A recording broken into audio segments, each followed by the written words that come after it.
बहुत जरूरी है। Number 4, Cape Town, south Africa.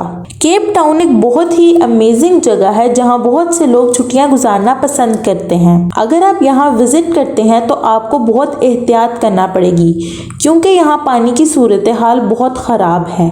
आप कौन सा पानी पी रहे हैं और कौन से पानी में स्विमिंग कर रहे हैं, आपको इसका बहुत ध्यान रखना पड़ेगा क्योंकि 2018 में यहाँ पानी की खराबी के बहुत बड़े मसले हुए थे और यहाँ पानी के मसाइल भी बहुत ज़्यादा हैं। Number 5, America's national parks. Nature को पसंद करने वाले इस पार्क में जाना ज़रूर पसंद करेंगे।